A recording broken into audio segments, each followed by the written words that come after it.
दूर पहाड़ों में एक गांव बसा हुआ था जिसमें दो बुजुर्ग रहते थे। वह दोनों पति पत्नी आपस में खुशी खुशी रहते थे। उनका एक बेटा था जो शहर में नौकरी करता था।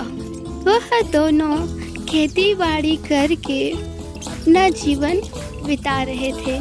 एक बार उस गांव में बहुत सारी बर्फ पड़ जाती है जिसके कारण बहुत ज़्यादा ठंड हो जाती है। हे भगवान, ऐसी ठंड में तो मैं मर ही जाऊंगा। वाह, इस बार तो बहुत ज्यादा ठंड हो गई। ये ठंड तो मुझसे सही भी नहीं जा रही है। तभी मधुबाला काकी अपने पति से कहती है, अरे क्या आप भी ऐसा क्यों कह रहे हो? क्या करूं, ठंड ही इतनी पड़ गई है। मधुबाला काकी रामू काका से कहती है, मुझे सब समझ आ रहा है। आप कुछ कहना चाहते हो, बताओ आप क्या कहना चाहते हो? रामू काका मधुबाला काकी को पकोड़े खाने की इच्छा जाहिर करता है। तुम्हारे हाथ से बनाए पकोड़े मिल जाते तो मजा आ जाता।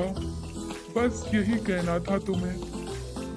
मधुबाला काकी रामू काका से कहती है, तो सीधे सीधे ये बोलिए ना कि पकोड़े खाने का मन है।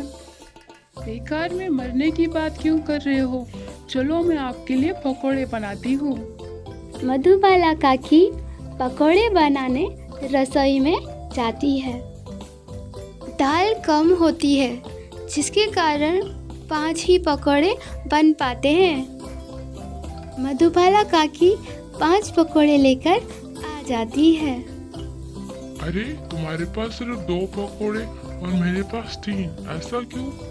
कोई बात नहीं, आप खा लीजिए, वैसे भी आपका मन था। इतने में रामू काका कहते हैं, पकोड़े को आधा आधा बांट लो। यह सब सुनकर मधुबाला काकी कहती है, अरे ऐसे आधा आधा करके भाग्य भी आधा हो जाए। रामू काका के दिमाग में एक तरकीब आती है। मेरे पास एक तरकीब है, जो सुबह जल्दी उठेगा वही 3 पकोड़े खाएगा। ठीक है? अरे क्या आप भी, चलिए आपकी यह बात भी मान लेती हूँ। अगली सुबह काफी देर हो जाती है पर वह दोनों आराम से सोए रहते हैं। वह अक्सर जल्दी उठ जाया करते थे। यह सब देखकर गांव के सभी लोग काफी परेशान हो जाते हैं। ये सब तो पहली बार हो रहा है, कहीं काका और काकी बीमार तो नहीं पड़ गए?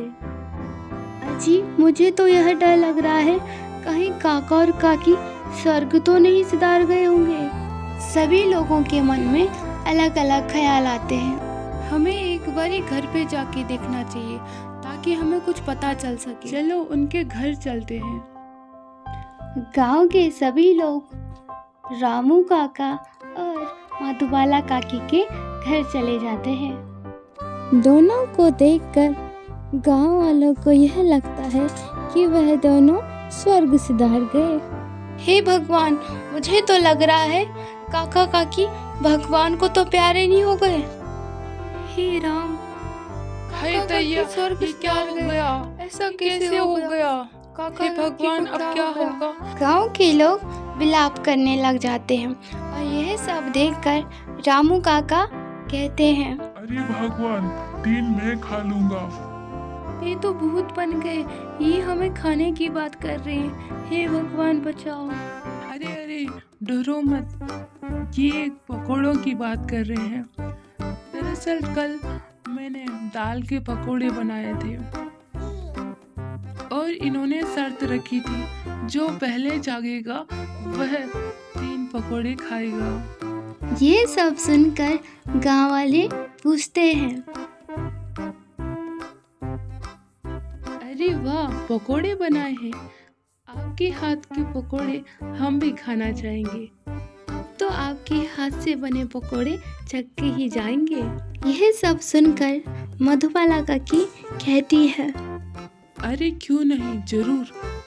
रुको, अभी लेके आती हूँ। मधुबाला काकी पकोड़े लेके आती है। मधुबाला काकी सभी को पकोड़े चखाती है। हमारे लिए तो एक भी पकौड़ा नहीं बचा। अब आपकी शर्त का क्या होगा? अरे भगवान, जिसके हिस्से के थे उसको मिल गया, इससे अच्छी बात क्या हो सकती है। यह कहकर रामू काका अपने मन को संतुष्टि देते हैं। इसीलिए कहा जाता है, जिसके भाग्य में होता है उसी को मिलता है।